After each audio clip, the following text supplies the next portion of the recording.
Afternoon punters, I'm back again. This time to do a preview for a couple of races, but before I do that I just want to say that I was absolutely blown away by the response that the video got yesterday. Ralphie off his own bat was kind enough to tweet that out, and a lot of you picked it up and ran with it, and I can't tell you how much I appreciate it. It was very kind of you all, and looking forward to helping you find plenty of winners and some successful punting into the future. So let's kick off with a couple of races, and just to much to Ralphie's chagrin, no doubt, I'll mention the Jockeys Premiership. It's a factor tomorrow. Both Bo Mertens and Craig Williams have very strong books, and they're both, switched right on at the moment and very keen to gain the advantage in the Premiership. So I think it is a bit of a factor that should be considered tomorrow when you're doing your form. The other thing that's key to consider too as well is the pattern. So we described what I think will be in play yesterday, and I think it will favour horses racing in the front third of the field for the reasons that I outlined in yesterday's video. So it's worth watching races early in the card to see if that comes to pass, but I'm pretty confident it will.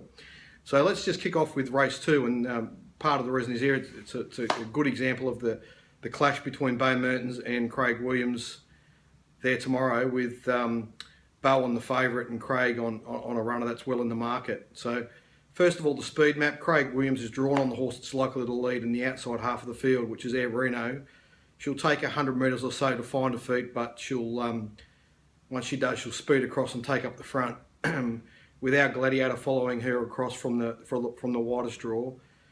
She's a Plucker, Miss Vespa holding spots from inside draws just in behind, clear of Arias, and Bo Mertens will be very keen to try and hold the position outside Arias, I would think, and try and remain within 3 lengths of the leaders. Now that's not, she can get a bit further back than that if not now when, but Bo's an excellent engagement for her, and I think he's likely to be able to hold that position, and that will be the key to the race. So from there, they'll speed along. It's 1,000 metres. It'll be no place for the faint-hearted.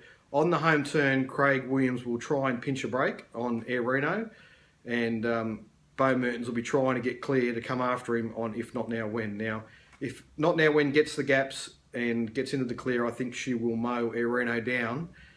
She should be too powerful, but there's not going to be a lot of room in these races there tomorrow, so you need things to go right. But I think they're the 2 key runners, and it'll be really interesting to watch the tactics, with Craig Williams likely to be trying to pinch a break on the home turn, and Bo Mertens trying to get clear of the other runners to come after Craig. So they're the runners in that race I'm most interested in.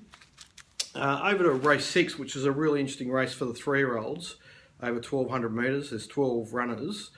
5 of them that come through the race won by Katsuro at Moonee Valley on the 3rd of June. So that's interesting.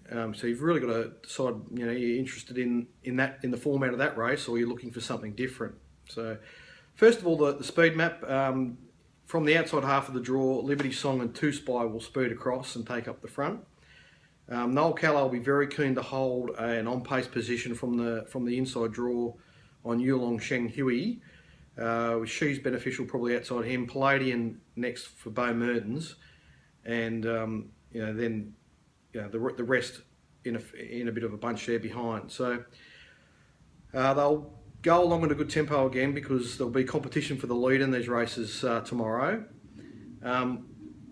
I'm going to take a position pretty much against that race won by Katsuro. So the 5 horses there are Liberty Song, Katsuro, Tarinda, Highland Beat and Mystified. It's okay form. It's not poor form. It's okay, but most of those horses are get-back runners. They'll be in the second half of the field, all of them except Liberty Song. And I think, there's reasonable value in the other runners in the race to take a position against those runners. So it's a wide-open race, that said, and they're winning chances, those horses, but I'm happy to look for value in the other runners. So I will be saving a Liberty Song. She's an extremely honest horse. I'm not sure if she's a filly or a gelding, but Chelsea Hall's riding, so we'll say she'll go to the front, and she'll take some running down. So I'd like to have Liberty Song on my side. The other runners I'm really interested in, Yulong Sheng Hui did a very good job at Pakenham first up on a testing track. He was resuming off a very long break there, 249 days, and to hold off what was a reasonable field, the horse that ran second, Wind Forces, subsequently won again yesterday, and there's another winner out of that race. So I think it's reasonable form, and I think he'll definitely improve with the run under his belt. He's currently at the 15, around the $15 mark. Noel Kello is an excellent booking for him, and I think he's over the odds. He'll hold that position behind the leaders, and he will fight. So I think he's a good value chance in the race. The other chance I'm looking at backing is Palladian.